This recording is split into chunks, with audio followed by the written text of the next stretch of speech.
our series on the Constitution.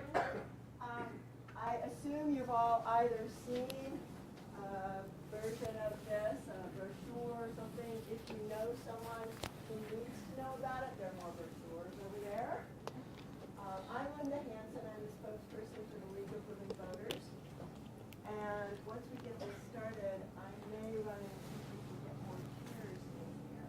So if I'm running out of the room, that's why.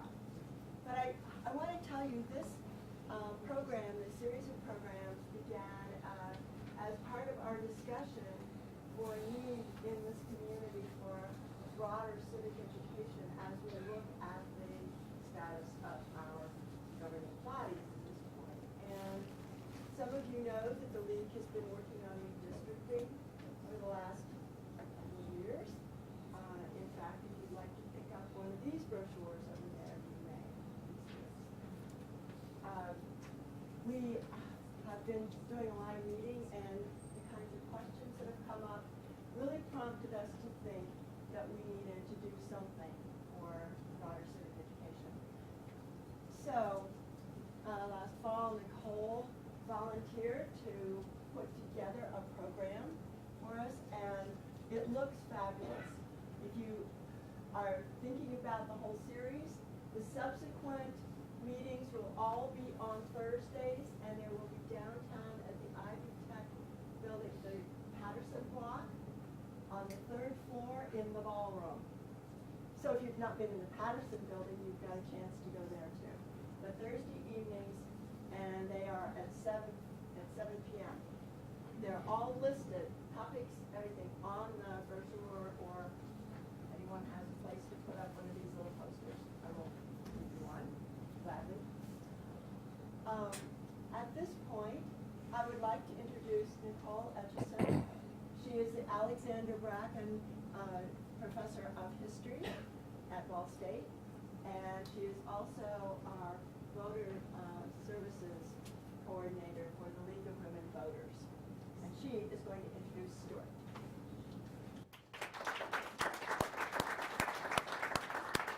I'm so glad 20 minutes ago I was worried no one would show up because of the weather, and Professor Harris drove up valiantly through the ice and the snow, but he's a Michigan man, so he poo-poos the Hoosier me who's worrying about, is he going to make it, is he going to make it?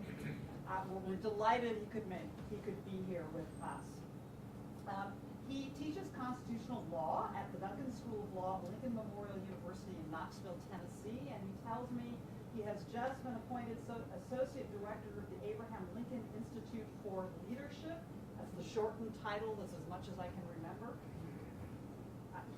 Professor Harris graduated from the Woodrow Wilson School of Public and International Affairs at Princeton University in 1983. And while there, he focused primarily on international security and nuclear weapons policy. He then got his law degree from the University of Pennsylvania Law School in 1986, where he won the law school's Edwin R. Keedy Moot Court Championship. Professor Harris then went on to work for the federal government in Washington. He spent 4 years on Capitol Hill advising the Army Corps of Engineers on civil works projects throughout the continental United States. He then worked for a large private law firm before establishing his own practice in Florida with his wife, Priscilla. They concentrated on environmental, civil rights, and First Amendment law, notably obtaining $500,000 for a public official who had been libeled by a newspaper. He has taught at the University of Florida College of Law, and from 2001 to 2016 at the Appalachian School of Law, where he won a number of awards for teaching and also the Faculty Scholarship Award. And as a faculty member, I know these are hard to come by. He taught for the past several years constitutional law at the University of Tennessee College of Law, and then in 2016 he moved to the Duncan School of Law. Since 2011, he has had a public radio show, Your Weekly Constitutional, produced by the NPR affiliate in Johnson City, Tennessee, and syndicated nationally. And it is underwritten by the Robert H. Smith Center for the Constitution at Mount Pillier, which is the home of James Madison. father of the Constitution. And the show is available on Facebook and Twitter, and podcasts can be downloaded from iTunes. So you can see he has a width and breadth of experience and many facets of the law, and we're very glad to welcome him here today to kick off this program. Thank you. Thank you.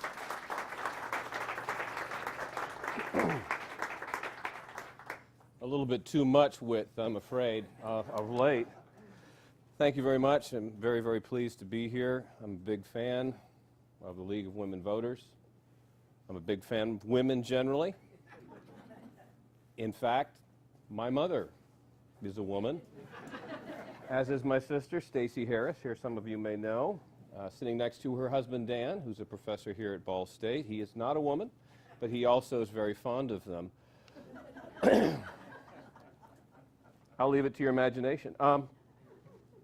Yes, we're going to be talking about the Constitution today, and I believe that we're going to be talking about the history of the Constitution, the early history, the adoption of the Constitution, the Constitutional Convention of 1787, the ratification of the Bill of Rights in 1791, the things that led up to that, the convention itself, and then a little bit of the aftermath. That's more or less the first couple of lectures that I give in my introductory constitutional law class.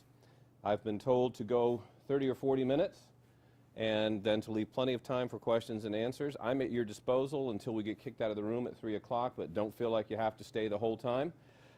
We will try to keep the actual presentation part of it down to a reasonable period of time. And in fact, if you have questions at any point, please feel free to interrupt me. I don't mind interruptions at all. Let's start by figuring out how much you know about the Constitution. So who can tell me what's in the First Amendment? What does the First Amendment protect? I'll give you a hint. It's 5 things. One of you. Who can tell me all 5? Yes. Religion. Press. Speech. Assemble.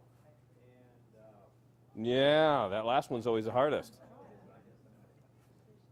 Yeah, I heard it. Petition the government, exactly right.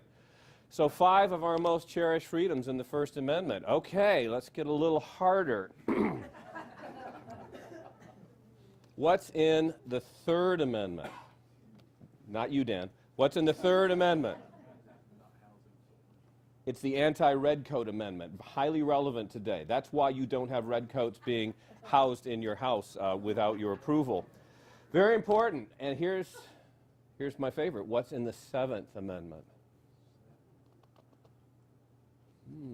Don't hear much about that one, do you? The Seventh Amendment. The Seventh Amendment protects your right to a jury trial in a civil case if the amount in controversy is at least... Cheater! Oh, hey, if she's carrying a pocket Constitution with her, more power to her. Absolutely, so no problem. Still a little bit of cheating, but that's okay. $20. They didn't know about indexing for inflation back then. So yes, $20, you get a jury trial in federal court. So 3 very important provisions in our Bill of Rights, some of which are somewhat familiar, others of which are not so familiar. Let's start at the beginning, or at least as much of the beginning as we can. Dan can tell you more about this than I can, but human beings have been in North America, what, about 30,000 years? Not that long? Possibly. More likely about 15,000 years, and the current thinking is most of them probably came across a land bridge from Siberia, right? Correct. Maybe. We know we're always learning more things.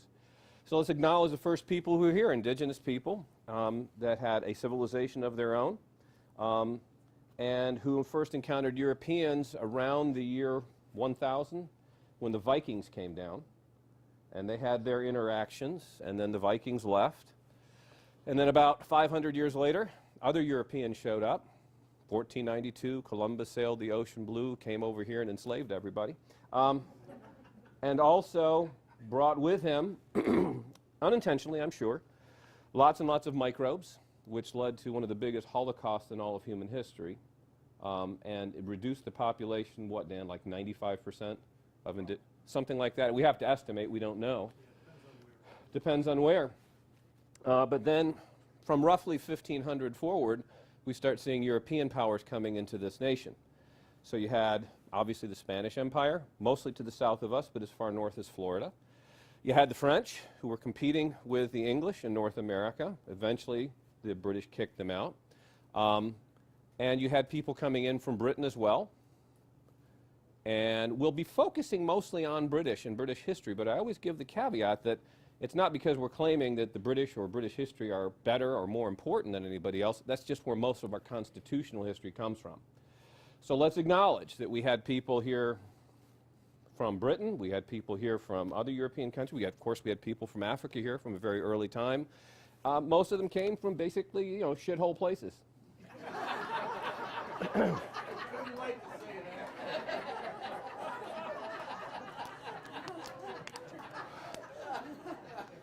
Why else would they have come? Why else would you uproot yourself from where your families live for, 1,000 years? And then uproot yourself and take a dangerous journey and go to some foreign place, often having to indenture yourself as a servant. Why would you choose to do that? Which I think explains why people from Norway stay in Norway. That's just my thought. Okay. So with that caveat, let's pick a year to start our journey, and that year is 1607. Anyone know why 1607? It's when the first permanent British settlement came. It was not a big success. Was not a big success. In fact, I believe, and again, I'm looking at my brother-in-law to correct me if I'm wrong on this one, I believe that at a certain point they were eating one another. There's some evidence that there was cannibalism that went on. It definitely went on. So it was a tenuous toehold. But eventually, it stuck, and so we have a British presence in British North America. It was just a few years later, 1619, that the first slave ships arrived. And that's important to remember. Africans have been, and unwilling in most cases, but an important part of our national mosaic from a very early age. In fact, it was several years later before those pilgrims showed up in Massachusetts Bay. And that's really the starting point most of us learned when we were in the third grade, right? It was the Pilgrims, right? Pilgrims were the first people here, and they had those cool buckles on their hats and all the rest of that. And, they did turkey stuff, and Squanto, the friendly Indian, helped them. That's all fine, and some of it is factual. But let's just remember that they were not the first. Depending on where you start your counting, a lot of people were here before that. What's interesting, though, from a constitutional viewpoint, is a couple of things. First of all, the first gentleman came over to Jamestown pursuant to something called a royal charter. There were several Jamestown charters that followed upon that first one, but from the very beginning, everybody recognized something. And that is that while the king was still the king, and Parliament was gaining power over there every year in the 1600s, that's a long way away. It's weeks away. It's uncertain. Communications are uncertain. So what was going to be necessary was that the people who came to what they called the New World were going to have to largely govern themselves, at least on a day-to-day basis. So the charter set out a basic structure here, which basically boils down to, okay, you guys get together and decide what you're going to do on your own. They had their own little assembly, their own little council. In fact, I consider it sort of the forerunner of what eventually was called the House of Burgesses, and now, of course, is the General Assembly of the Commonwealth of Virginia. And I learned all of this back in 2007, which was the 400th anniversary of Jamestown's settlement. And I learned it because I was asked to give a presentation to the General Assembly, or at least some members of it, the Speaker of the House and a few other of the leadership.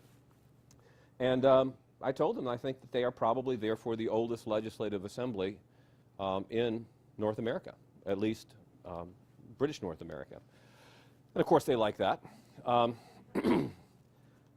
That's an extremely important point. They were governing themselves from the beginning in a very basic, minimalist fashion at first, but from the very beginning they were governing themselves. Now, fast forward to 1776. Why would I fast forward that far? Because what do you know about the time period between 1607 and 1776? What does anybody know? Maybe French and Indian War kind of in there somewhere. Yeah, maybe, no taxation without representation, and, and then Thomas Jefferson, and we're all free and we're great, right? There's 169 years. 169 years between I did the math, you can check me on that, between 1607 and 1776, and lots of stuff happened during that time. And all these other colonies, these British colonies, were getting formed at various places and in different ways. Of course, up in Pennsylvania, it was actually a proprietary colony owned by the Penn family. Other places were more like Virginia. They had royal charters of various types. And all of them were governing themselves. And they had lots of practical problems. Problem number one was, how do we survive in this unfamiliar and largely untamed environment? Another big problem, how do we get along with the indigenous people who are still here and not always happy to see us coming in and taking their property and taking their land? How do we deal with those French guys? How do we deal with those Spanish guys? And what do we do about this increasing population of Africans who maybe are deciding they don't like being enslaved anymore? Lots and lots of practical problems had to be dealt with. One notable event that I learned about, and I'm almost ashamed to say this, only a few years ago, was something called Bacon's Rebellion. Have you ever heard of Bacon's Rebellion? A couple of, well, Dan, I'm not asking you these questions, except when I need help, then you chime in.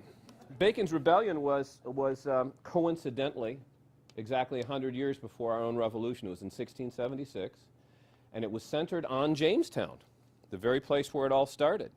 And you can go to a place that's quite near Jamestown right now called Bacon's Castle, which recently celebrated its 350th anniversary. It's not a castle, and it wasn't owned by Bacon, but it's one of the few structures left from that period. Who was Bacon?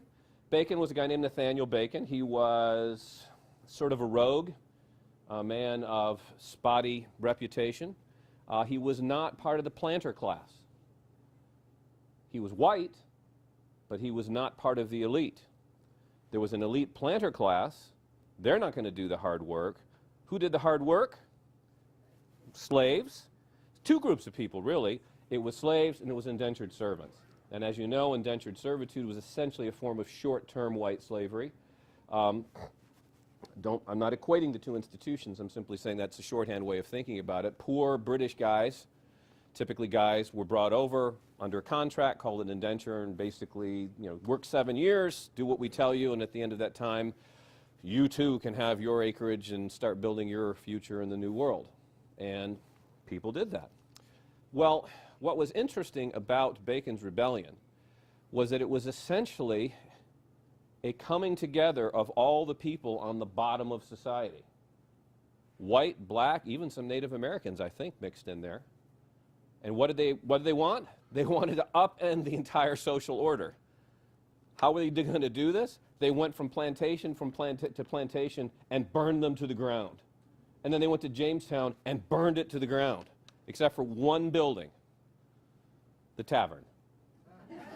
You've got to draw the line somewhere.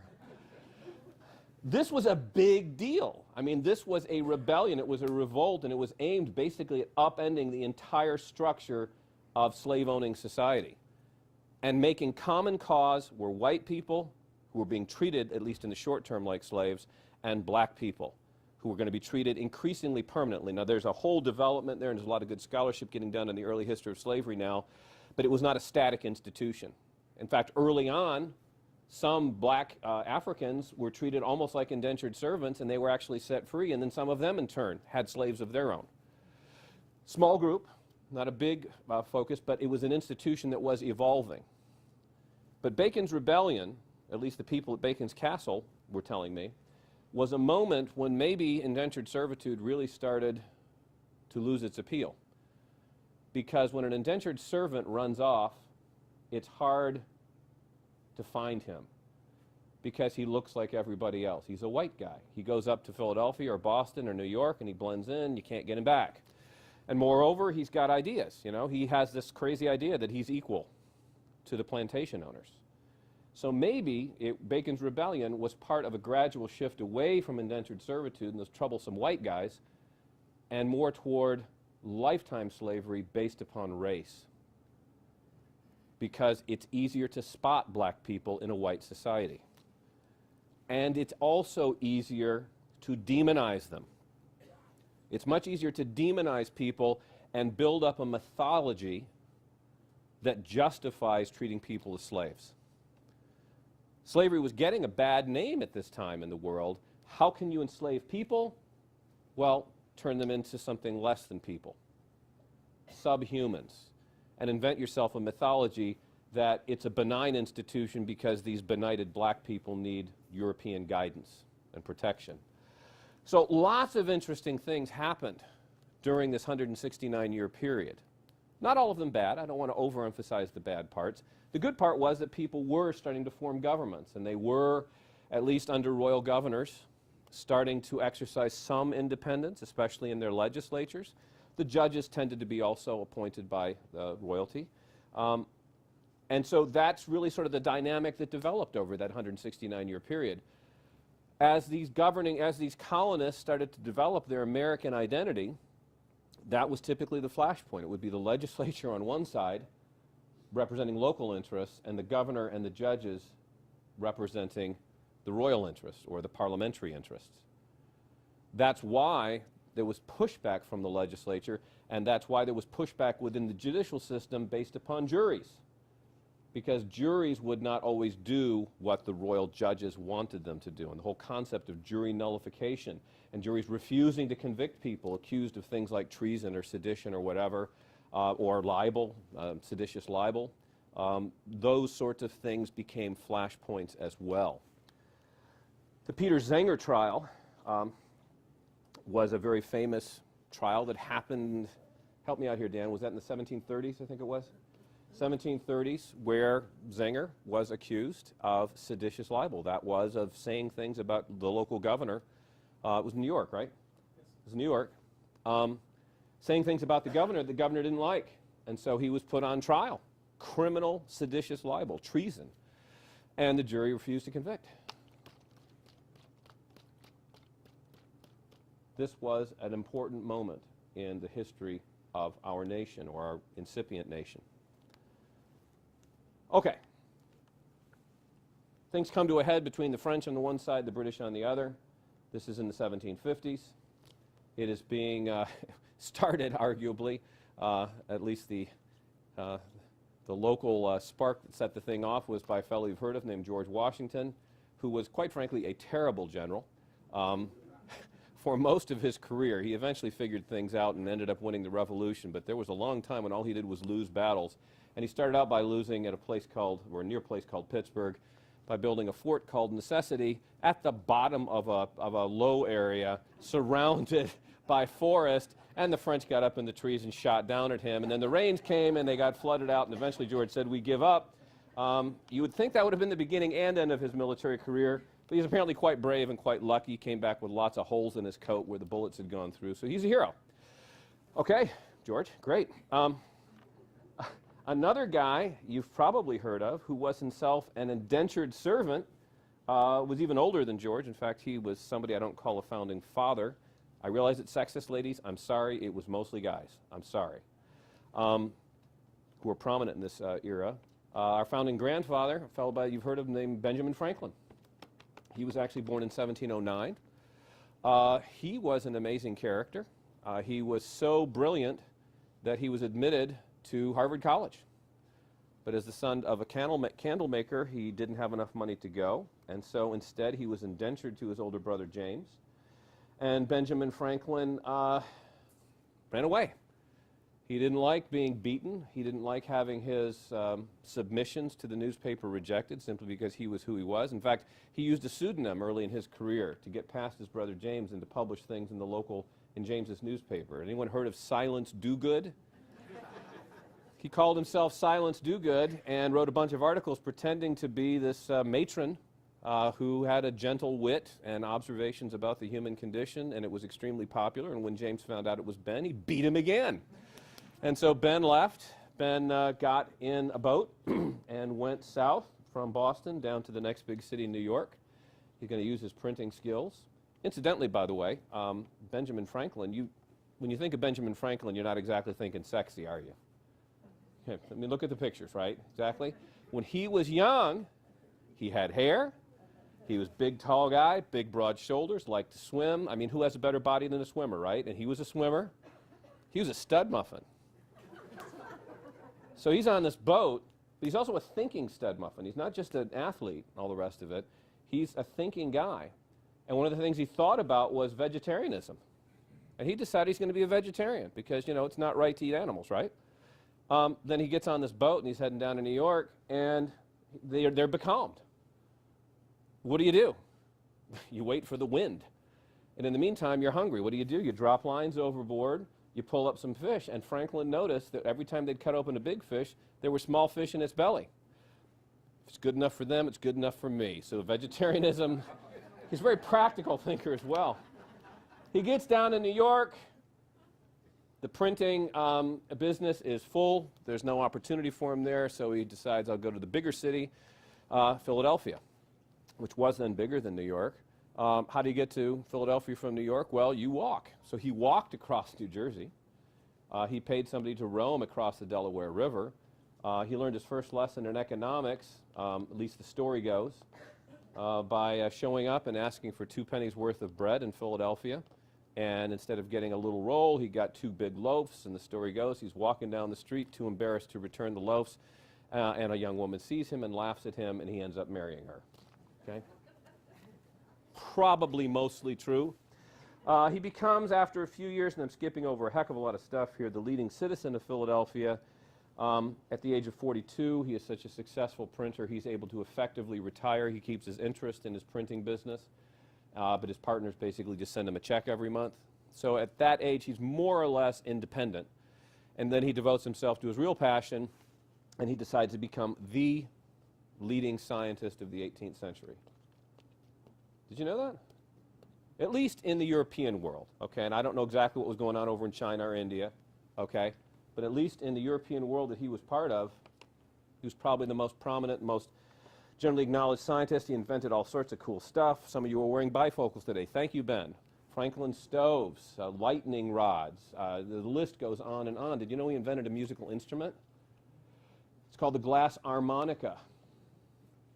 I was over at Franklin's house in London a few years ago and heard them play the glass harmonica. It's a haunting instrument. Mozart wrote a piece or two for it. That's pretty cool. Franklin's a cool guy. Now, how's he relevant to our constitutional history?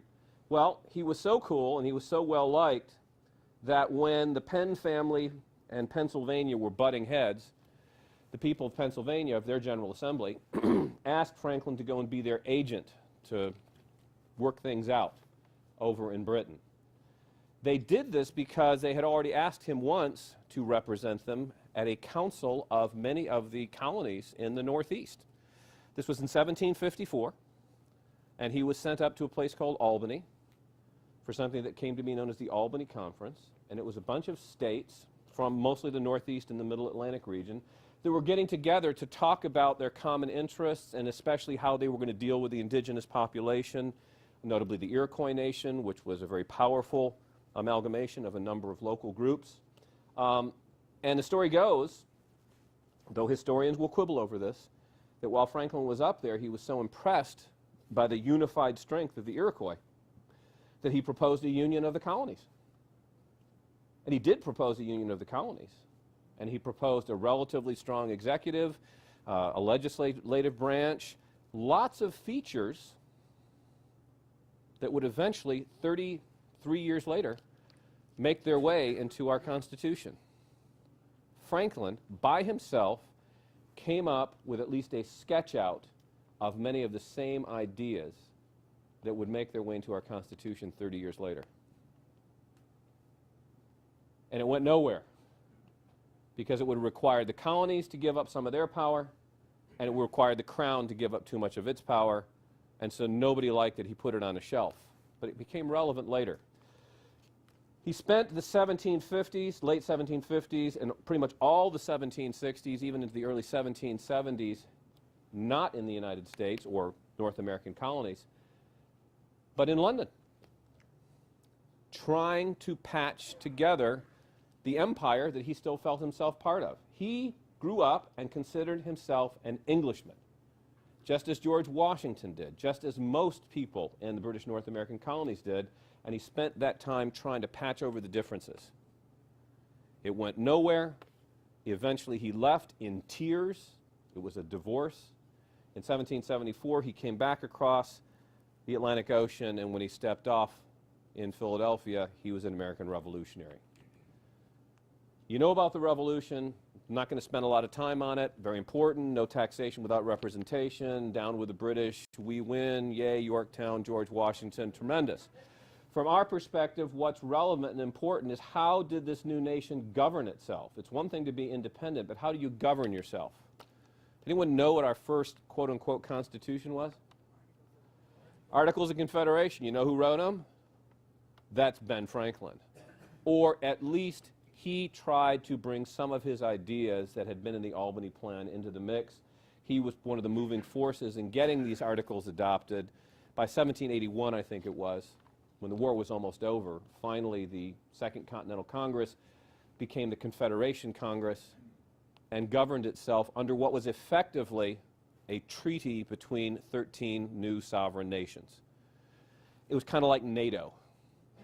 You know, we're all going to come together, we're going to have a common defense, we'll defend each other, maybe we'll have a common foreign policy, but for the most part, we all go back to our own state capitals, we have our own governors, our own legislatures, our own judges, we're all writing our own constitutions.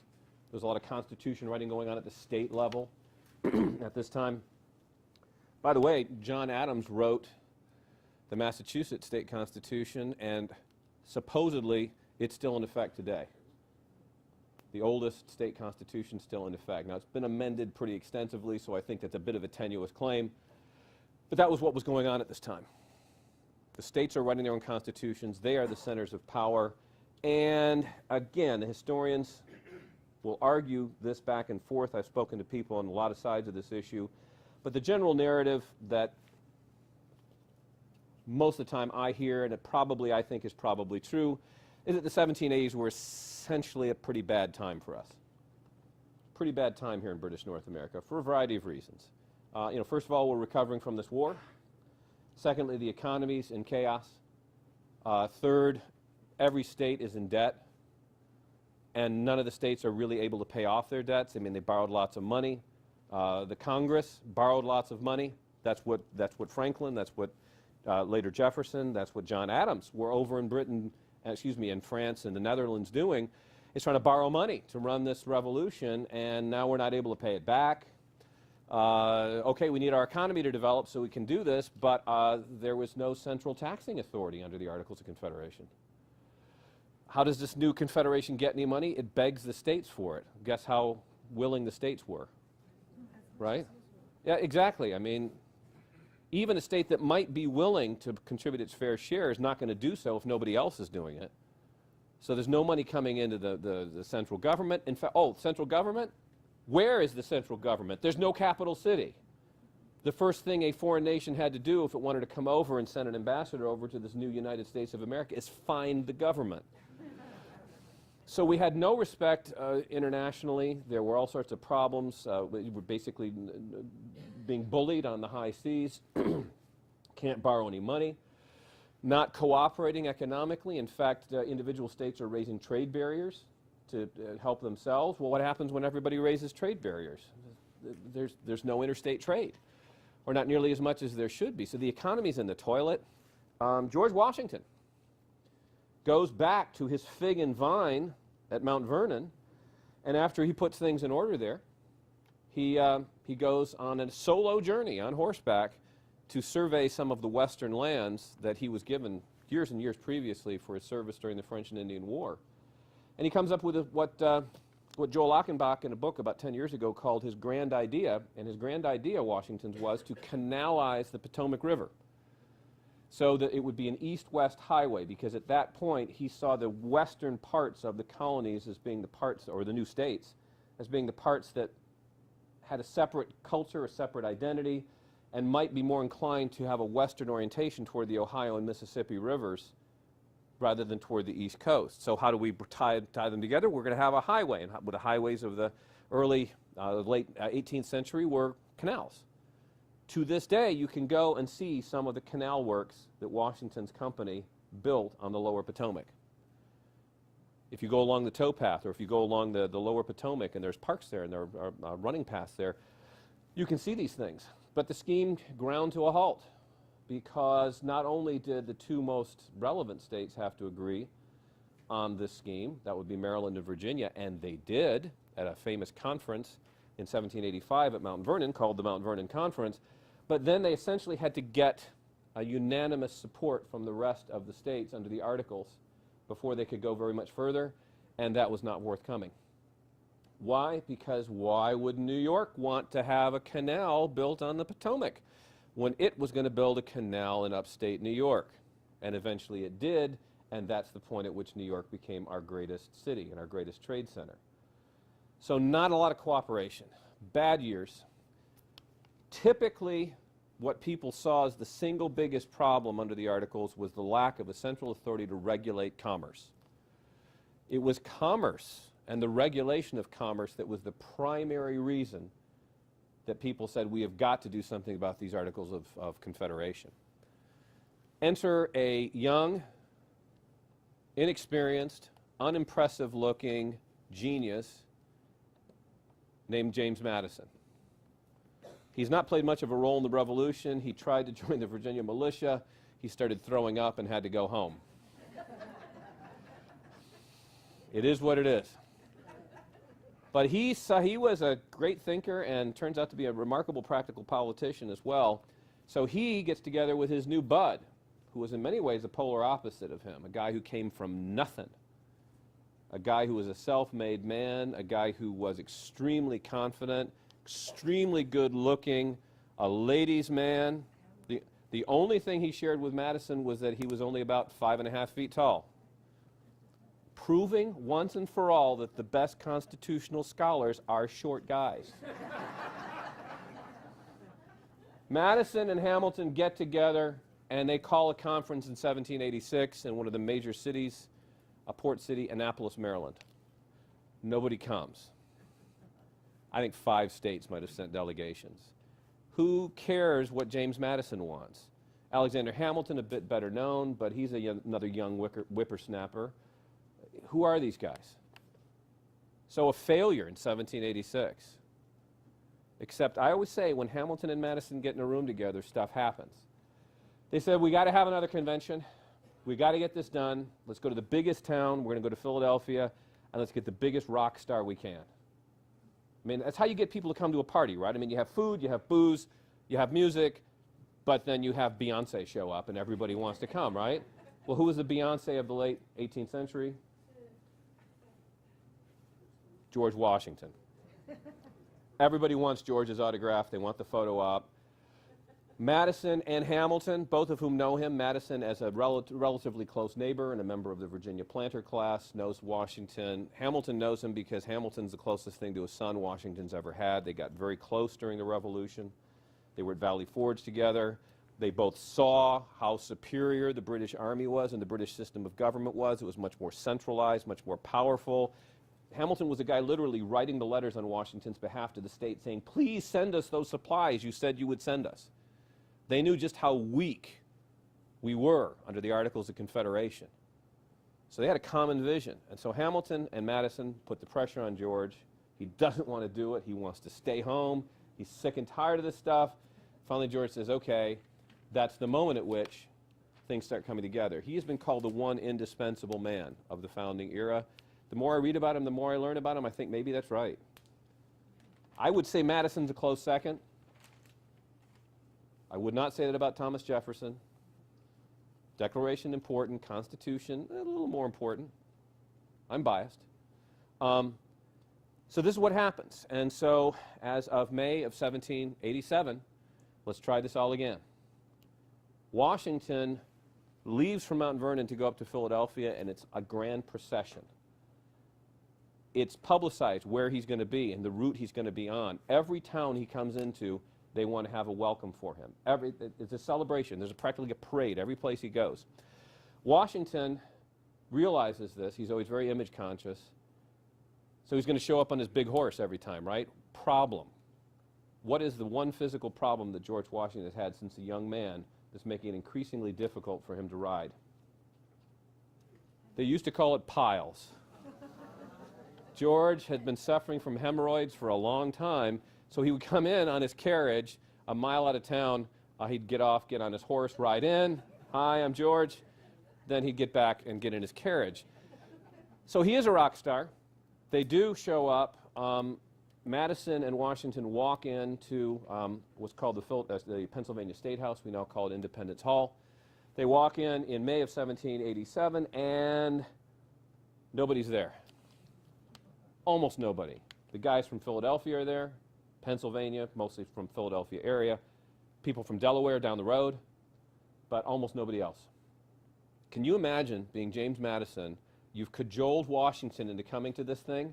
You walk in, where is everybody? There's George Washington looking at you and saying, you got me into this. Well, there were a few, and this is where things get really interesting. Madison, after he'd convinced Washington to come to the Constitutional Convention,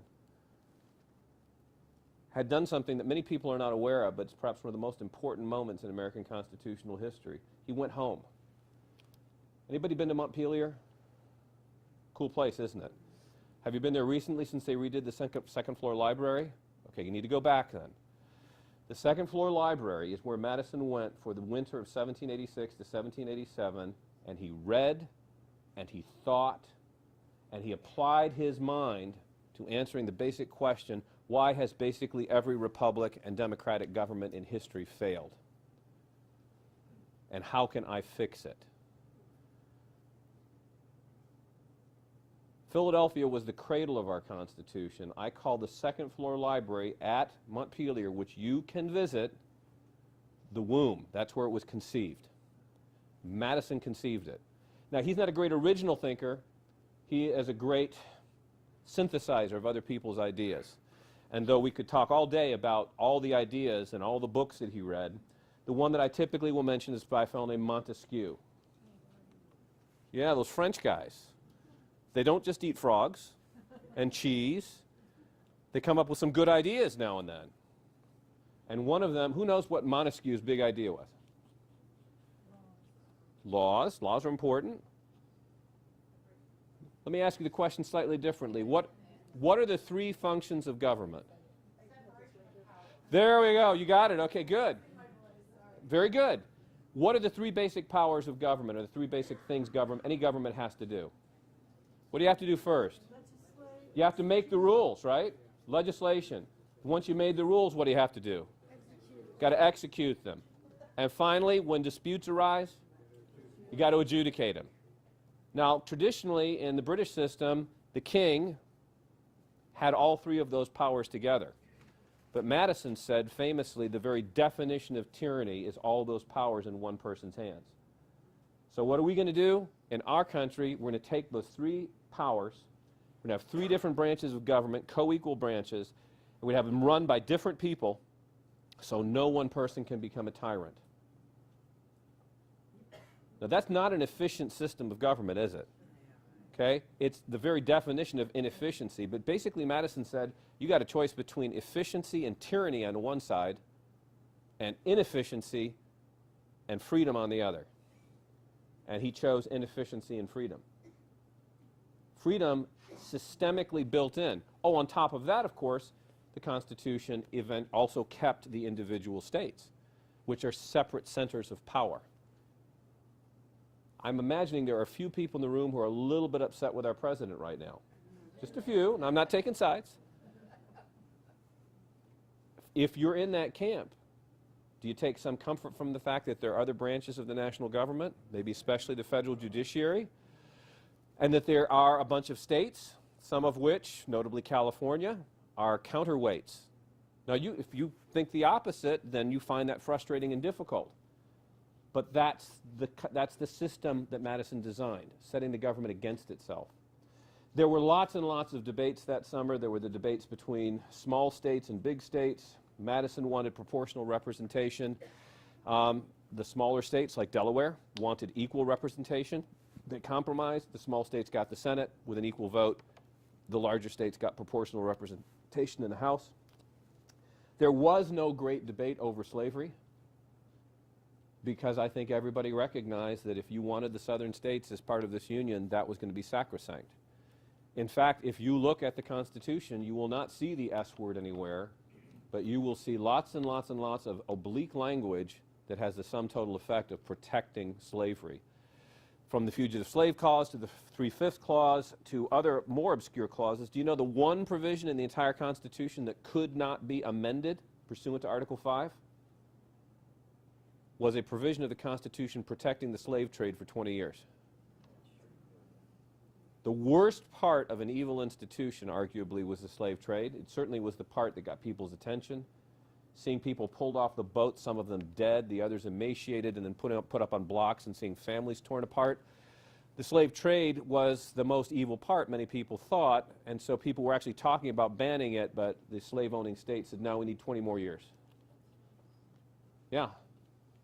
You have to read about 6 different places in there, and never once did they mention the word slavery, and eventually you figure it out. When you go back to Montpelier, go in the basement, they have a new exhibit there. They call it the mere distinction of color. That's a phrase Madison used. He's a slave owner. He lamented slavery. You can judge that as you wish, but he did. And you go down, and they've got a big tabletop. They've got the first 7 articles of the Constitution there, the part that was proposed and adopted in 1787, 1788, and then a bunch of buttons. And of course, you want to press the buttons, and every time you press a button, a clause lights up. And those are all the clauses protecting slavery. It's a great display. One last thing about those, the 3/5 Clause, of course it's offensive. Of course it's horrible. But not exactly for the reason most people will say. You'll always hear some people say the Constitution said a black person is only 3/5 of a white person. True. But who wanted that? That was a compromise. The southern states wanted them counted as 100% of a person, so they could get all that power for proportional representation and the Electoral College. The northern states wanted it to be 0, because they said if you're going to treat these people like property and they're not going to vote, then you shouldn't get credit for them in the House. The fact that the southern states did get 3/5 credit is one of the reasons that after Jefferson, most of our presidents were southern slave owners until the Civil War, and why the South was so powerful within the Congress. Okay, other compromises, other important things happened, obviously, during that summer. Perhaps the single most important omission was that there was no Bill of Rights. Why was there no Bill of Rights in 1787? Oh, they thought of it. In fact, one guy by the name of George Mason, who had written the Virginia Declaration of Rights and who was ready, willing, and able to come up with a draft for the U.S. government, was so incensed that he refused to sign the document. That's why he's not a signer of the Constitution. He went home. A couple other people, same boat. Why was there no Bill of Rights? Several reasons. One of them is prosaic. They'd been there months and they're tired. Nobody was paying them. Hey, we've got this. Let's go with this. Second reason, Madison was opposed. Why? He didn't think it was necessary. He said the British got a Bill of Rights because they got a stinking king. Look at the first three words here. It's we the people. We don't need Bill of Rights against ourselves. And moreover, I got you covered. I separated the powers. No tyranny here. A little pride of authorship there, maybe. Could be. Finally, Madison basically said, if we make a list, it'll be considered an exclusive list. And if you think about it, you can never anticipate all the bad things government might do to us. And since essentially the definition of a constitutional right is the ability to stop the government from doing something, he said, look, we don't want an exclusive list. He was even concerned that some of the proposals he wanted, especially regarding established religions, he couldn't get them adopted. So he said, we just leave it alone. We don't need this. But that became the rallying cry for the group of people who didn't want ratification, a process that happened from September of 1787. What was the first state to ratify, by the way? Delaware. They said it was right there on their tags, the first state. I submit that Delaware isn't really a state. I mean, come on. What's in Delaware? Is there only any Delawareans here? Okay, I'm so sorry. I mean, it's just, I mean, what's in Delaware? Okay, so they're proud, justifiably so. And why were they first to ratify? Because they were one of the closest. It was going to be either them or Pennsylvania, but they got in their horses. We got to do this, guys. Otherwise, what else have we got? Okay. It took 9 states to ratify pursuant to Article 7 of the original Constitution before the government came into existence. What was the 9th essential state?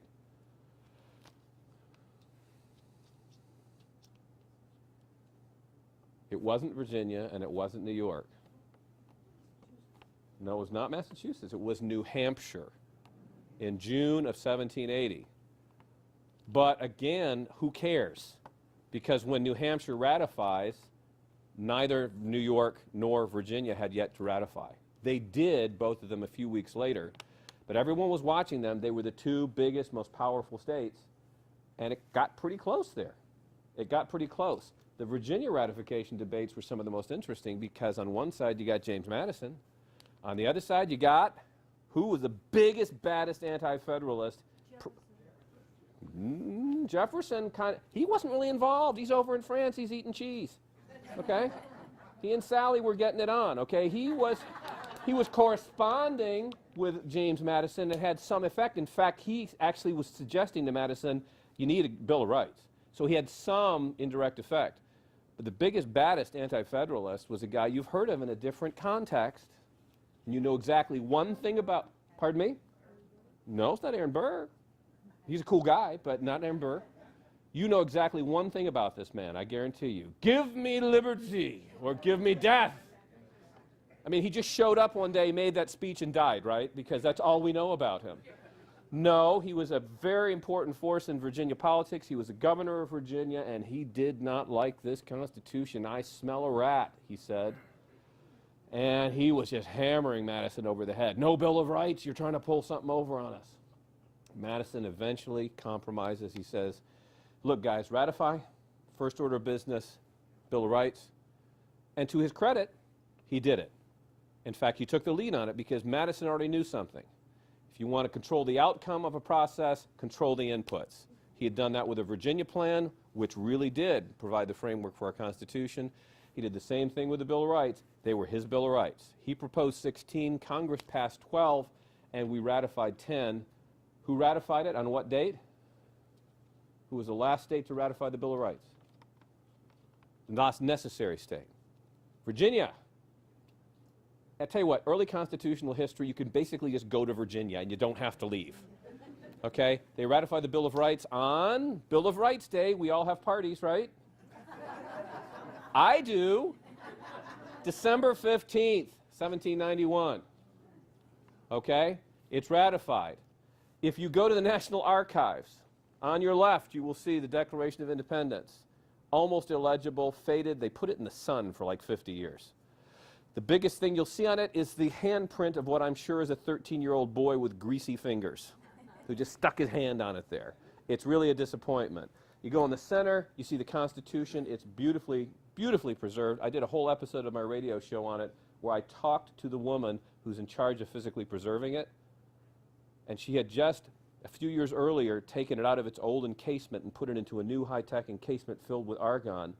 And I said, so you're the last person to have touched the Constitution? She said, yeah. And I said, you're supposed to use a glove, aren't you? She said, yeah. I said, and you didn't, did you? I said, you touched it, didn't you? And she kind of looked at me and goes, well, yeah. I said, which hand? She said, this one. I said, okay, shake. So I have shaken the hand, skin on skin, of this last skin to touch the Constitution. It's so cool. You can go there. Don't do what I did. I had my nose so close to it that the guard stepped over. Sir, step away from the Constitution. You can see James Madison's signature. It's so cool. It's also cool that every night they turn a key and it goes down a steel shaft. A thick steel door comes over it, built by the Mosler Safe Company of Cincinnati, Ohio, of Hamilton, Ohio, built to withstand a thermonuclear blast. So when we're all dead and the cockroaches come to power, they know what to do. Okay. To your right, you'll see the Bill of Rights, but this is where I was heading with this. There is no document that says Bill of Rights on the top of it. What there are ratification copies that were sent to the states. One of them was dumb enough to send in its original copy, so the National Archives grabbed it. I forget which state it was. And when you look at it, the first 2 amendments have nothing to do with the Bill of Rights. They were the first 2 that were not adopted. So what we call the First Amendment was actually the Third Amendment.